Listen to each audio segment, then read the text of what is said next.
Thanks for tuning in to Talking Point. I'm your host, Neeraj Shah. The Talking Point today, the views of Prashant Jain of JSW Energy. We love talking to him about his quarter, but we also love talking to him about what's happening in the space because they are unequivocal leaders in that pocket. Their EBITDA for the quarter one was up about 19%. Post full quarter of earnings from Mitra as well, aiding that. Erstwhile assets it didn't do as well, which resulted in the performance in the profit after tax that you're seeing. Let's get him in on what he made of the quarter. Prashant, great having you. Thanks for taking the time out.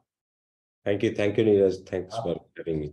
How do you sum up this quarter, Prashant? I mean, there was both in terms of the power demand, the fact that Mitra was there for you and made its presence felt, but at the same time, the erstwhile assets didn't quite live up to the performance that we normally expect from them.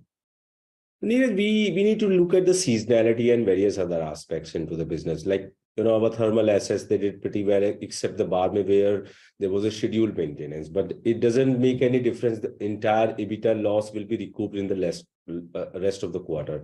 Same is in case of the hydro assets. The generation was lower, EBITDA was lower, but the entire EBITDA will be recouped in the rest of the 3 quarters. So, all in all, if you look at the performance-wise, around 110 crore of the EBITDA, which is going to be recouped over a period of next 3 quarters, because of that, around 80 crore is from the hydro and thermal, and 30 crore of the Mitra, which has been into the system itself, but it was just simply because of the consolidation of some of the SPVs.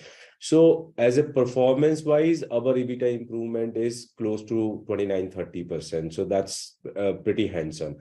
Profit after tax, you are comparing, but you need to see that there are the one-off interest costs which is coming up for the refinancing of the asset. There are certain interest components which is because of the refinancing. Ind Bharat is not performing because that interest is coming at this point of time, but the asset will be going into the operation sometime during the current financial year. So all in all, I'm very happy with the performance of for the company during the quarter. We are on course of performing very handsome EBITDA improvement and PAT improvement during the current financial year and going forward. Okay, so sorry, I'm just trying to understand. You are saying that most of these EBITDA numbers from hydro, for example, will be recouped in the quarter to come because of the agreement signed, and therefore you will do that recovery in quarter 2 onwards. That's right. So all these assets are having a long-term 2-part tariff PPA kind of a construct. Like, for example, hydro you talked about. In case of hydro, whatever generation loss we do, we will be billing that in the later part of the quarter, because otherwise that will be built at a much lower tariff. Like on a normal tariff, I am billing at 3 rupees per unit. But after achieving the design energy, same is billed at 97 paisa or 1 rupee. So now I will be billing more energy at 3 rupees in the subsequent quarter in order to do the complete recovery. In the entire history of the asset, we have always achieved the design energy. Same is in case of like Barmer. Like we have to maintain 80% availability. Throughout the history of the asset, we have always maintained 80% of the availability. Beyond that, we only recover variable cost. So there is no recovery. And so we will be billing that in the subsequent quarters, and then EBITDA will be recovered. Okay. Thanks for that. So thanks. That kind of explains some piece of it. So thank you for that. I'm just wondering, unseasonal rains would have had an impact on power demand per se, but how do you see this? Because I remember a conversation that we had sometime last year, right? When you said that at some point of time, closer to N23, FY24, we're reaching a stage wherein peak demand will outstrip peak supply by such a margin that there could be issues. How is power demand per se looking despite the unseasonal rains? So power demand is pretty good. Like, in July month, our power demand is 5.5%. June month, we saw the power demand at 4.5%. April and May, it was very abrupt. There was a flat demand. And that's why during the quarter, you saw 1%, but now the power demand has picked up. Power tariffs are also quite robust. Like last quarter, we saw 5 rupees 10 paisa and an average power tariff. July month, average power tariff is 5.5 rupees. We have never seen such kind of a tariffs during the monsoon period. So I think power demand is quite robust. Indian economy is also doing quite good, and so it's good time. Yeah, I'm just wondering, Prashant, this whole conversation around large capex happening in India from industrial power perspective, and I think that's government statistic that 70% of the buildings which will be there in 2030 have not even begun construction, are not even there on ground currently, and therefore the kind of uptick that comes into construction activity, capex activity, etc. Do you reckon that these numbers only keep on staying higher or shooting up from where we are currently? Absolutely, absolutely. You saw the quarter one 5.3 gigawatt capacity addition, and I think that's going to go up. And I think some tailwinds are also coming in to support us. The panel prices have dropped from 30 cents to 16 US cent per watt peak, which is quite good and will be interesting. Inflation is cooling off in terms of the commodity inflation. So the wind turbine prices will also be going down, and so I think more capital expenditure is going to happen.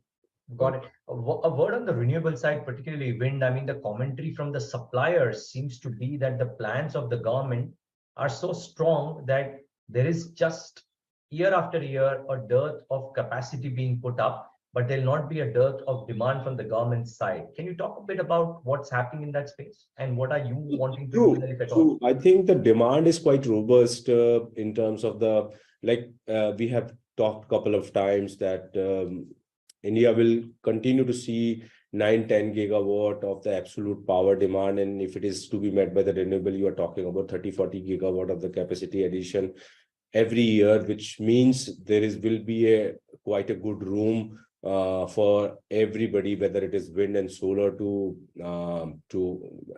make up.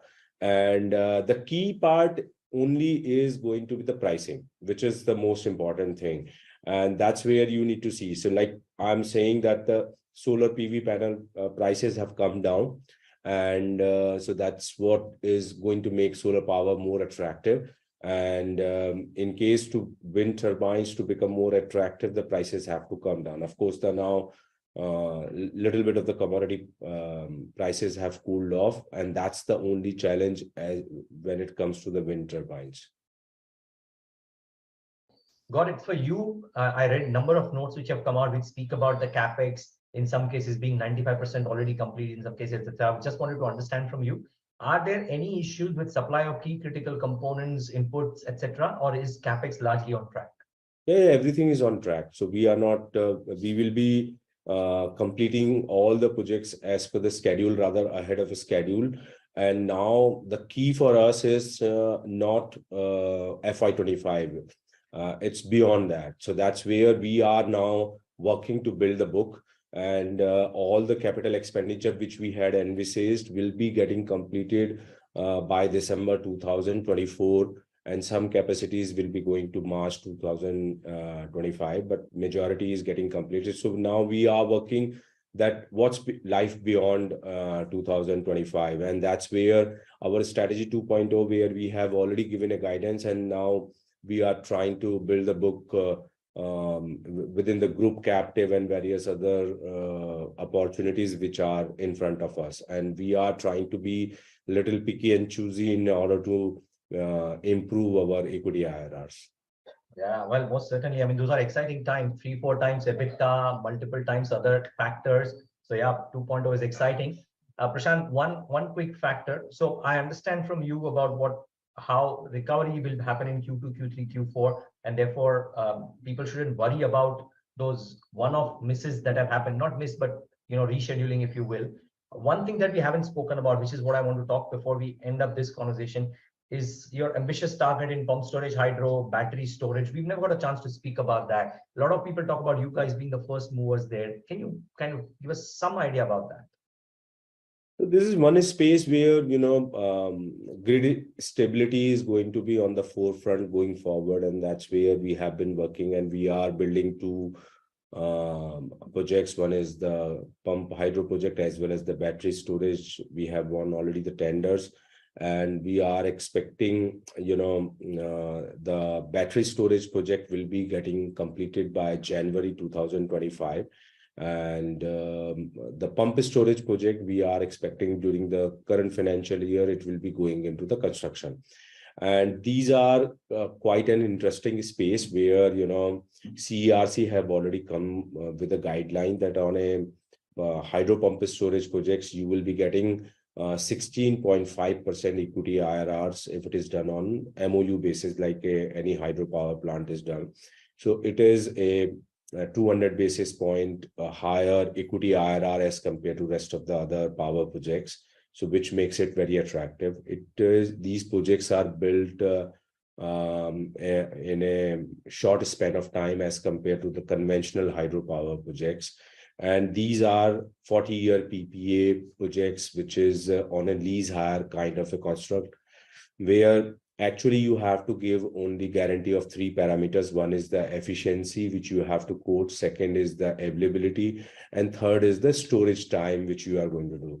So these are quite attractive projects which we are building. We have got a large portfolio already allocated to us, which is 9,500 odd megawatt, which is equivalent to something like 67 gigawatt hour of the spread throughout the India. And similar kind of a capacity we are also tying up more, and all these projects will be built over a period of next 7 to 10 years time frame. So this is going to give us a long runway of growth beyond solar and wind generation. Well, we wish you all the best for that. Prashant, thanks so much for taking the time out and giving us that clarification. Lovely talking to you as always. Thank you. Thank you, Neeraj. And viewers, thanks for tuning in.